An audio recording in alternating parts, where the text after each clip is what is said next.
Em 12 de dezembro de 1939, às 9h04 da manhã, uma patrulha soviética de 15 homens avançava por uma floresta congelada na Finlândia.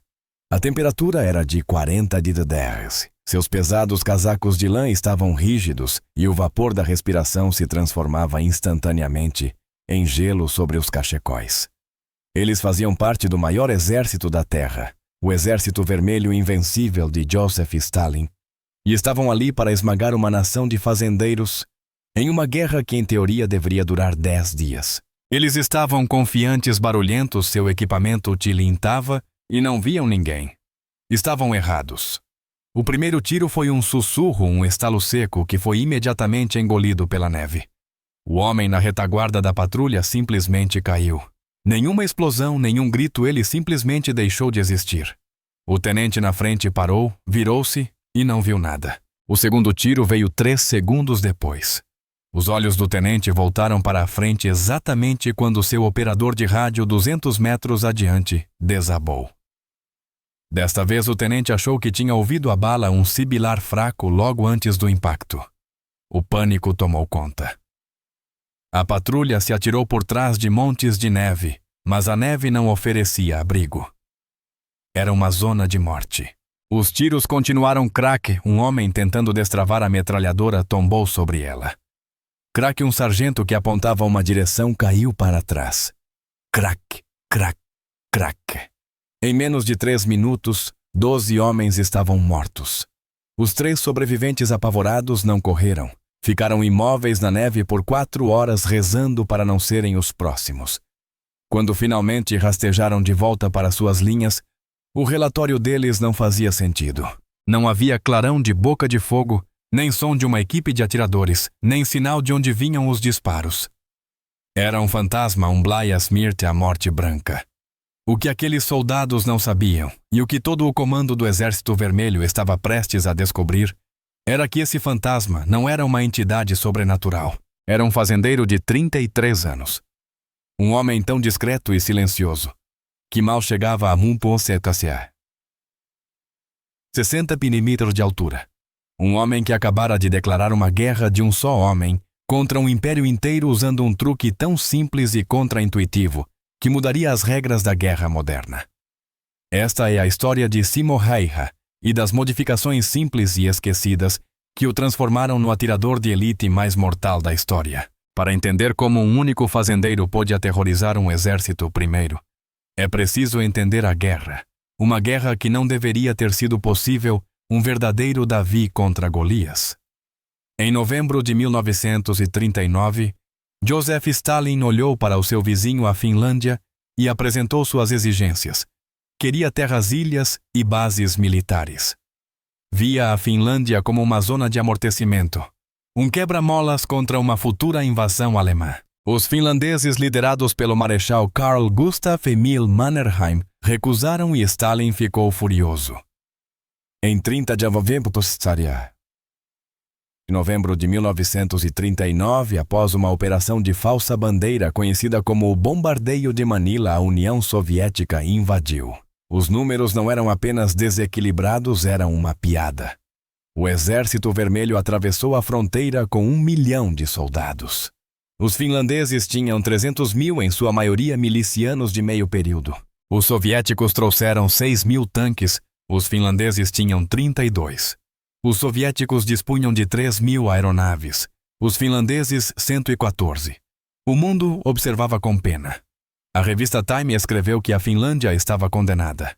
A doutrina do Exército Vermelho, chamada Deep Battle, baseava-se em força esmagadora. Comissários políticos diziam às tropas que estariam em Helsinki em 2 semanas, levando inclusive seus uniformes de gala para o desfile da vitória. Mas cometeram o mesmo erro de todos os invasores.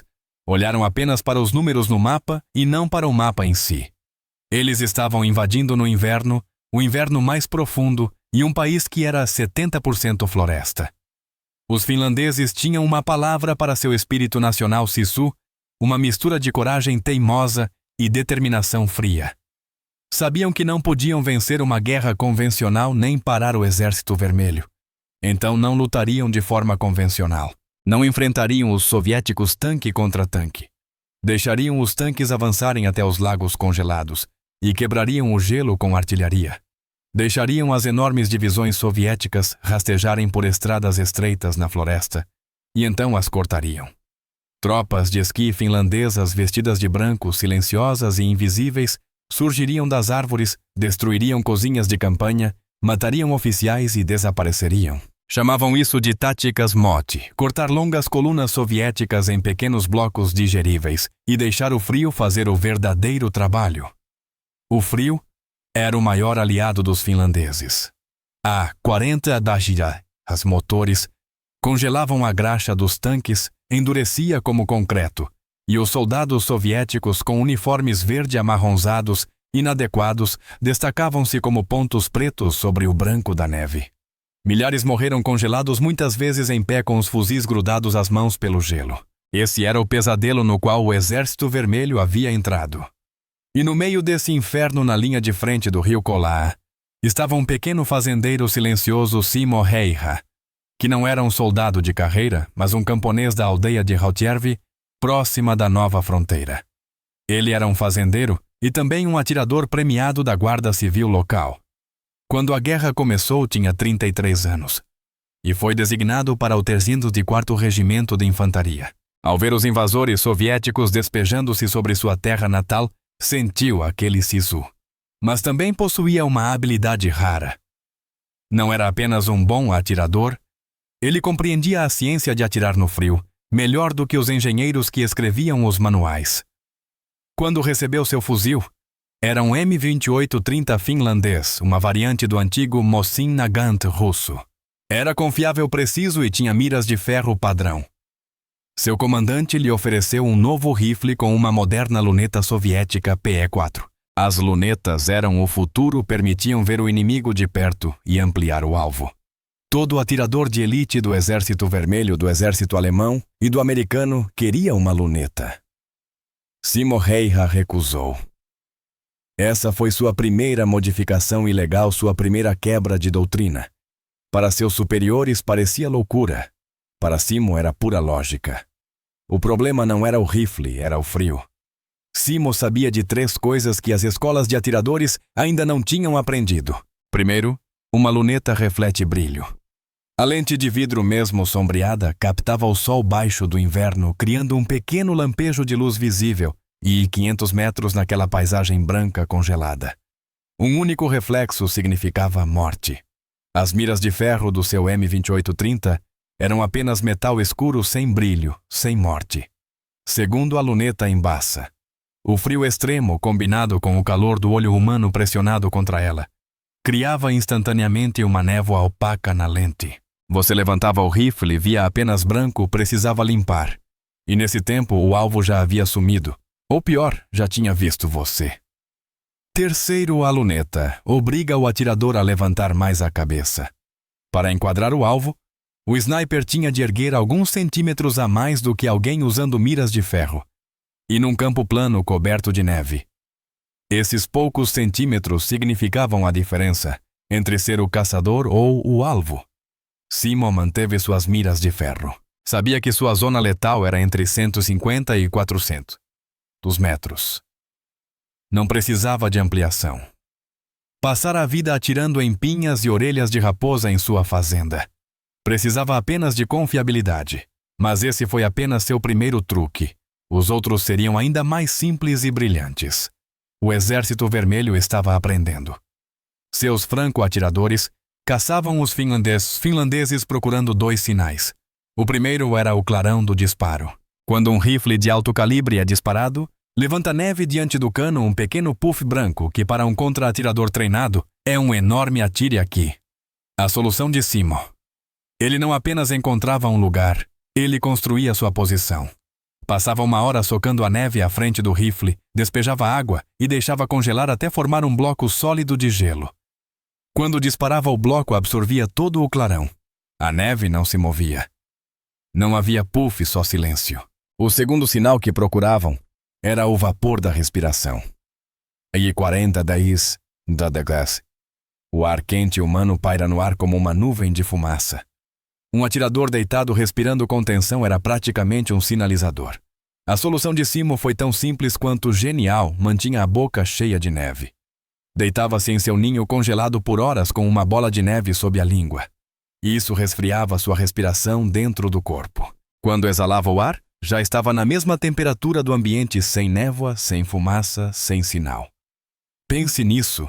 Um sniper inimigo procurando Simo varria o horizonte com uma luneta brilhante, procurando uma cabeça erguida demais, o clarão de neve, o vapor da respiração.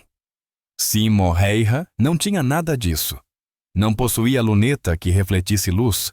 Sua cabeça ficava mais baixa que a dos inimigos. O clarão era absorvido pelo gelo. Sua respiração era invisível. Ele era em todos os sentidos um fantasma. Usou a lógica simples de um fazendeiro. A lógica de quem vive com o frio para transformar-se numa máquina de matar invisível e perfeita. E então começou o trabalho. Sua rotina era brutal. Acordava antes do amanhecer. Levava pão branco e açúcar. Vestia seu traje branco de camuflagem em várias camadas. Pegava o rifle, a submetralhadora Suomi e os esquis dizendo à unidade: "Vou caçar." Esquiava sozinho até o terreno de ninguém. Muitas vezes, atrás das linhas soviéticas, encontrava seu ponto ideal. Uma elevação suave, um tronco caído. Construía seu ninho, socava a neve, colocava a neve na boca. E esperava. E esperava. E esperava. O frio penetrava em seus ossos. A maioria dos homens tremeria, se moveria, e tremer arruína o disparo. Mas Simo tinha Sisu. Tornava-se parte da neve. Ele era o inverno. Então um alvo. Um oficial soviético lendo um mapa a 300 metros crack. Uma equipe de metralhadora se preparando a 250 metros crack. Um soldado correndo para se abrigar a 350 metros crack. Ele nunca atirava duas vezes do mesmo ponto. Se podia evitar, disparava, usava os esquis para deslocar-se 100 milímetros, encontrava um novo ponto e atirava de novo. Os soviéticos então bombardeavam a posição antiga com artilharia, matando nada além de árvores. Enquanto isso, Simo já os engajava por um flanco e, ao fim do dia, esquiava de volta às suas linhas. Seu comandante, o tenente Wotila, perguntava pelo número de mortos. Simo, homem de poucas palavras, apenas respondia 5. No dia seguinte, 8. No outro dia, 12. A princípio, os oficiais não acreditaram, os números eram altos demais, impossíveis. Nenhum atirador faz 12 mortes em um dia. A doutrina dizia que o tiro de precisão era um jogo lento e paciente de 1 ou 2 abates. Era a história do oficial de engenharia do P-38. Repetida, os números não batiam com o manual. Então enviaram um observador com ele. O observador voltou no fim do dia pálido e tremendo e confirmou cada morte. O camponês não mentia. Em 21 de dezembro de 1939, Simon matou 25 soldados soviéticos. Em 22 de dezembro, matou 23. No dia de Natal de 1939, enquanto o comando do Exército Vermelho bebia vodka. Simo Heiha foi caçar seu total naquele dia. 38 mortes confirmadas em um único dia. E aquilo não era guerra, era extermínio. A linha de frente em cola era uma trituradora de carne. Os soviéticos tinham 12 divisões, mais de 160 mil homens tentando romper. Os finlandeses, apenas 4 divisões, estavam em desvantagem de 4-1. O comandante soviético, o general Morozov ou Moritskov, nos relatos, lançava ondas de homens contra as linhas. Eles eram dizimados por metralhadoras, explodidos por emboscadas poderosas e caçados pelo fantasma. A moral no Exército Vermelho desmoronou. Uma coisa é ser morto por artilharia. Outra é ser morto por um inimigo que você consegue ver, mas ser caçado por algo invisível derreteu a sanidade deles. Soldados recusavam-se a sair em patrulha, oficiais a abandonar seus abrigos. Acendiam fogueiras para se aquecer e crepitar o homem mais próximo da fogueira caía. Eles se agrupavam por segurança. E Simo usava sua submetralhadora para exterminar o grupo inteiro. Ele não era apenas um sniper. Era uma arma psicológica criando sozinho uma zona proibida de meio quilômetro de profundidade. Um setor inteiro da frente ficou paralisado por um homem e seu velho rifle. Nesse ponto a história vira o problema. Tornou-se grande demais para os oficiais de linha de frente esconderem. Os relatos sobre a bela morte subiram até o alto comando soviético, até a Stavka. Os generais de Stalin estavam humilhados, sua doutrina de batalha profunda. Seus milhares de tanques e milhões de homens estavam contidos por alguns milhares de finlandeses em esquis. E segundo os relatos, aterrorizados por um único demônio imortalizável. O Exército Vermelho não podia nem iria tolerar aquilo. No roteiro do P-38. McKenna era um segredo sua modificação oculta. Mas se morreia, suas modificações agora eram famosas. Os finlandeses passaram a chamá-lo de atirador mágico e os soviéticos só queriam vê-lo morto. Veio a ordem do comando soviético. Esqueçam a linha de frente. Esqueçam os objetivos estratégicos.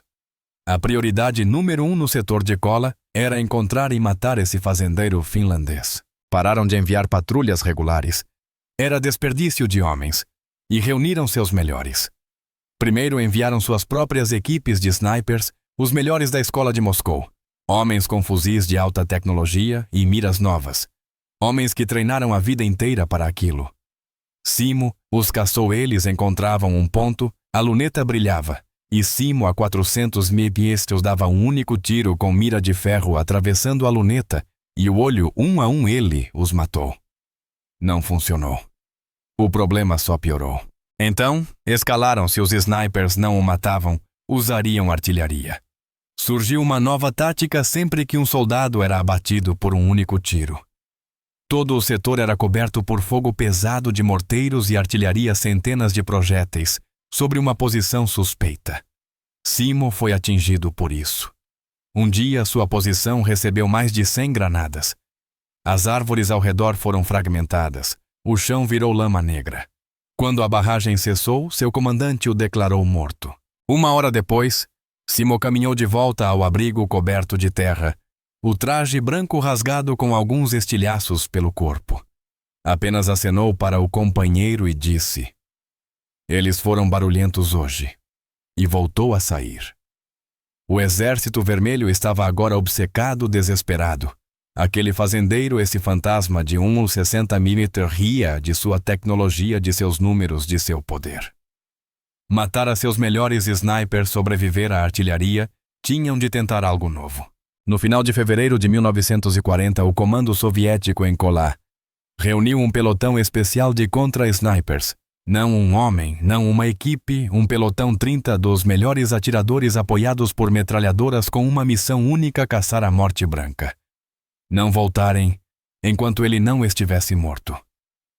O Exército Vermelho, com seus milhões de homens, estava agora oficialmente caçando um único homem. Já não tentavam vencer a guerra, tentavam vencer essa batalha. Os caçadores tornaram-se os caçados. O pelotão de elite entrou na floresta pouco depois do amanhecer. 30 dos melhores do Exército Vermelho, apoiados por metralhadoras, eram predadores com um único alvo. Moviam-se em formação tática, vasculhando as árvores. Seus novos rifles SVT-40 com lunetas cintilando ao fraco sol procuravam um homem. Simo procurava alvos. Ele não estava nas árvores. Estava enterrado numa driva de neve a 400 metros do caminho deles, seu velho M28-30, repousando sobre um bloco de gelo. Esperara por 6 horas. Observou. Chegar, viu sua confiança. Viu o brilho das lunetas e o peso dos cascos pesados esmagando a neve. Eles faziam barulho. Simo esperou. Deixou os primeiros 10 passarem, deixou a equipe de metralhadora passar e mirou no homem do fim da fila, o rádio operador do pelotão. Craque, o som desapareceu antes de o líder registrar. O rádio operador caiu com um buraco limpo no peito. O pelotão reagiu instantaneamente. Atirou-se para trás. A equipe de metralhadora abriu fogo, despejando um tambor de 50 tiros nas árvores, de onde pensavam que o disparo viera. Estavam errados. Atiravam em um fantasma. Enquanto disparavam, Simo já havia sumido, não correu, esquiou. Silenciosamente, usando sua camuflagem branca, moveu-se 300 metros até o flanco deles, para uma posição pré-preparada que construiu no dia anterior, e esperou. O tenente soviético, pensando que o sniper fugira, fez sinal para avançarem. Avançaram cautelosamente. Craque, o tenente caiu. Agora o tiro vinha da esquerda. Pânico. O pelotão ficou sem líder e sem rádio. Os 28 homens restantes estavam encurralados, sem saber de onde viria o próximo tiro. Estavam sendo caçados. Um a um se encolheram quando a noite caiu. A temperatura baixou para 35 degrees. Estavam com frio e precisavam de fogo. O treinamento dizia não, o instinto de sobrevivência dizia sim. Um pequeno grupo de 6 homens quebrou a formação e se agachou, tentando acender uma pequena fogueira para se aquecer. Foi o último erro que cometeram. Simon estava a 290 metros não com o rifle, mas com sua outra arma, a submetralhadora Suomi KP-31. Surgiu das árvores como uma aparição e descarregou um tambor de 71 tiros no amontoado. O tiroteio acabou em 10 segundos. O resto do pelotão, ouvindo o fogo da submetralhadora de um lado e ainda aterrorizado pelos disparos de sniper do outro, entrou em colapso e fugiu em todas as direções na escuridão pela floresta. Simon não os perseguiu, não precisava. A floresta e o frio fizeram o trabalho. Na manhã seguinte, patrulhas finlandesas encontraram 27 corpos. O pelotão de contra-snipers de elite havia desaparecido. Isso já não era uma batalha, era um assombro. O terror psicológico que a Morte Branca infligia, agora, era mais devastador que o dano físico. Sabemos disso não apenas por relatórios finlandeses, mas pelos diários dos soldados soviéticos que o enfrentaram. Um soldado chamado Pavli, da 75ª Divisão de Fuzileiros, escreveu numa carta à mãe, que foi recuperada meses depois: "Mãe, isto não é guerra. Isto é inferno. Não tememos os finlandeses. Temeremos o silêncio.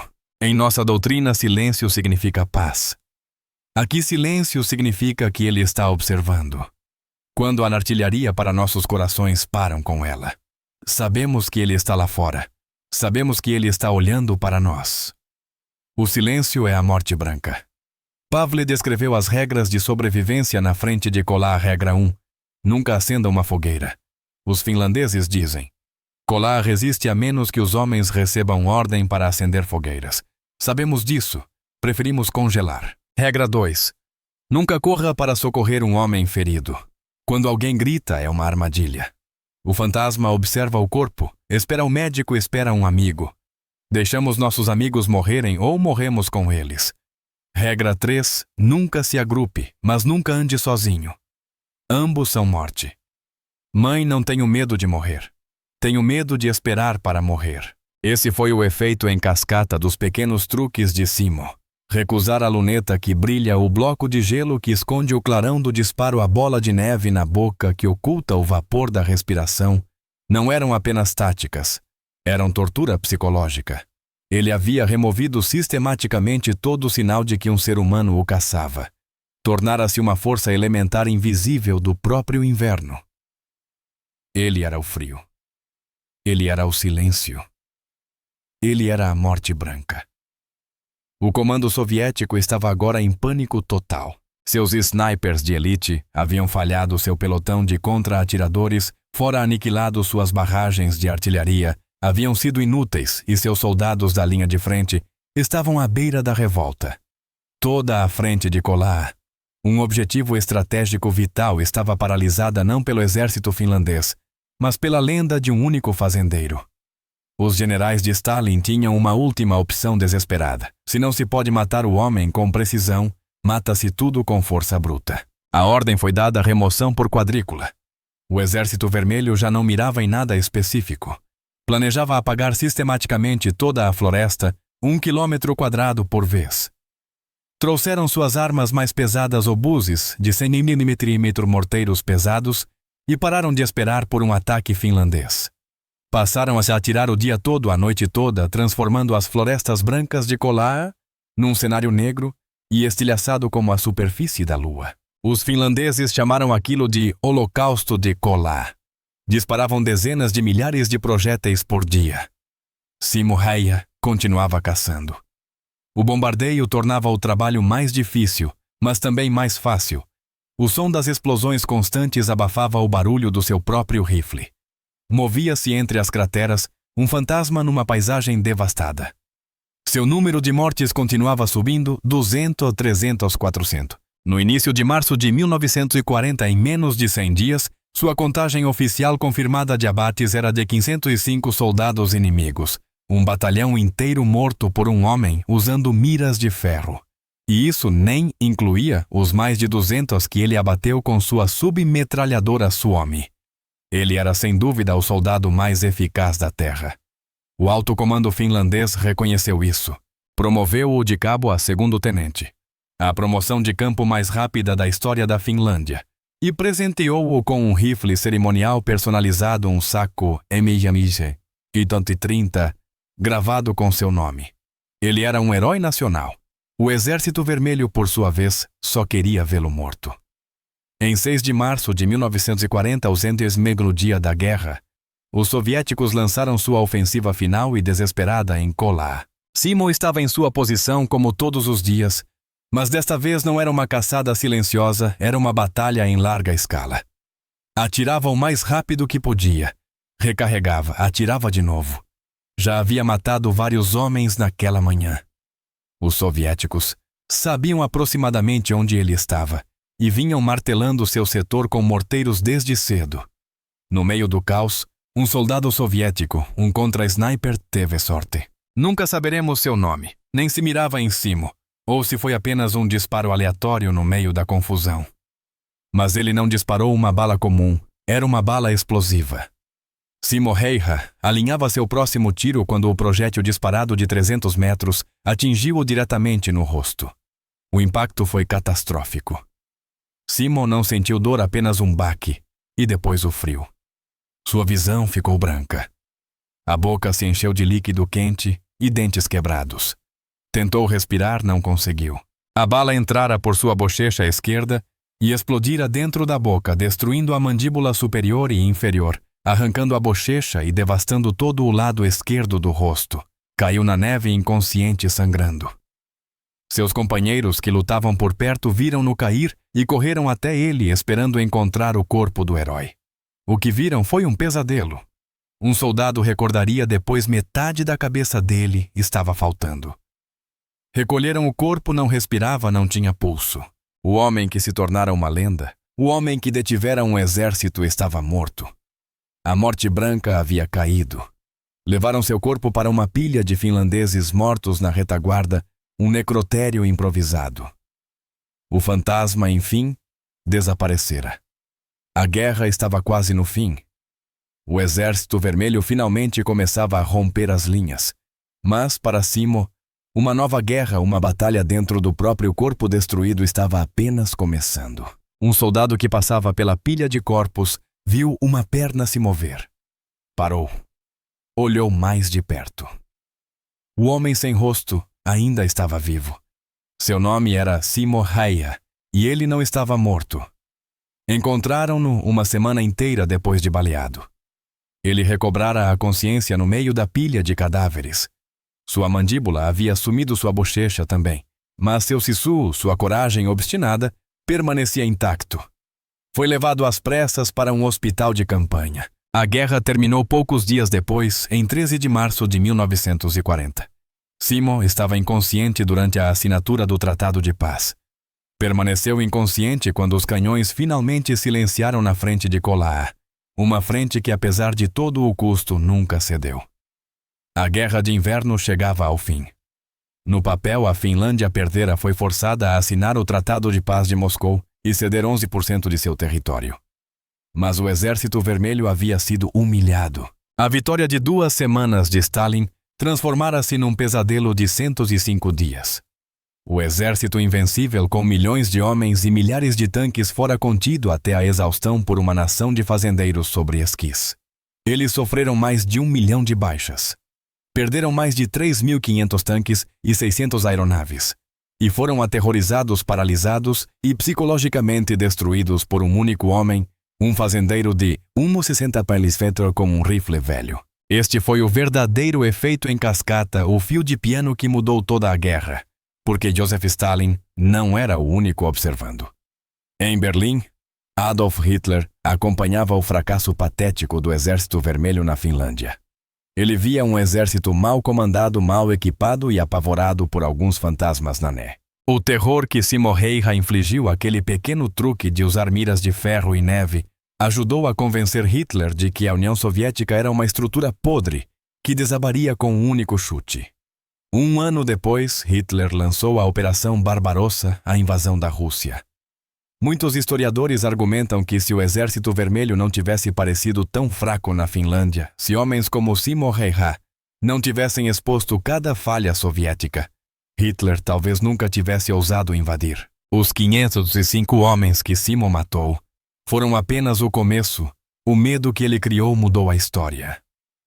Enquanto o mundo mudava, Simo Häyhä travava sua própria guerra dentro de um hospital. Seus ferimentos eram tão graves que os médicos não sabiam por onde começar. Ele passou por 26 cirurgias agonizantes, tiveram de reconstruir seu rosto do zero. Retiraram osso do quadril para criar uma nova mandíbula, pele da coxa para formar uma nova bochecha. Permaneceu no hospital por 14 meses e levou anos para se recuperar. Quando finalmente saiu, era outro homem. O lado esquerdo do rosto estava permanentemente marcado e deformado à morte branca. Agora carregava o símbolo da guerra no próprio rosto. Mas ele era um herói. Diferente do sargento McKenna, cuja modificação permaneceu secreta, as ações de Simo eram grandes demais para serem ignoradas. O próprio marechal Carl Gustav Emil Mannerheim o promoveu e concedeu-lhe a Cruz de Colat. Ele tentou voltar ao exército quando a guerra com a Rússia recomeçou em 1941 durante a Guerra de Continuação, mas foi recusado. Seus ferimentos eram severos demais. Era um herói, mas um herói quebrado demais para lutar. E o que acontece com o soldado mais letal do mundo quando a guerra termina? O que acontece com o fantasma quando a neve derrete? Simo não fez turnê de vitória, não. Escreveu livro, não buscou fama.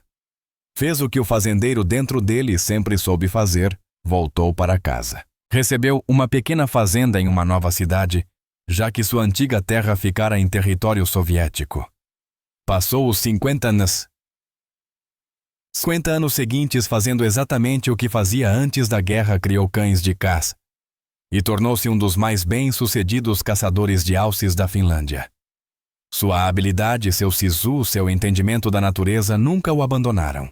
Era um homem calado, humilde. Raramente falava da guerra. Quando jovens repórteres o encontravam décadas depois e perguntavam como ele se tornara a morte branca, ele apenas dava de ombros. Quando perguntavam se sentia remorso por ter matado mais de 500 homens, sua resposta era pura lógica fria de fazendeiro. Fiz o que me mandaram fazer e fiz o melhor que pude. Em 1998, um jornalista perguntou qual era o segredo do seu sucesso, o que o tornava tão bom. Simo, então com 92 anos, respondeu com uma única palavra prática: James McKenna. O mecânico tinha seu fio de piano de 15 cm. Simo tinha suas miras de ferro. Ambos viram um problema que os especialistas e a doutrina não enxergaram. Os especialistas viam lunetas de alta tecnologia. Simo via um alvo brilhando. Os especialistas viam doutrina. Simo via neve. Os especialistas viam regulamentos. Simo via sobrevivência. Simo Häyhä morreu em 2002 aos 96 anos. E foi enterrado em Ruokolahti, um herói silencioso na terra que ele salvou. Permanece até hoje o atirador de elite mais mortal da história humana. É assim que as guerras são realmente travadas. Não sempre com grandes estratégias ou exércitos imensos, mas com o sisu silencioso de indivíduos, um mecânico na Nova Guiné, que quebra as regras, e um fazendeiro na Finlândia, que transforma o frio em arma. Se você achou esta história tão fascinante quanto nós, deixe um like, isso nos ajuda a compartilhar mais histórias esquecidas da Segunda Guerra Mundial. Inscreva-se para continuar acompanhando essas narrativas não contadas. Cada uma importa. Cada uma merece ser lembrada. E adoraríamos ouvir você. Conte nos comentários de onde está assistindo. Nossa comunidade vai do Texas à Tasmânia, de veteranos a apaixonados por história. Você faz parte de algo especial. Obrigado por assistir e por manter vivas essas histórias.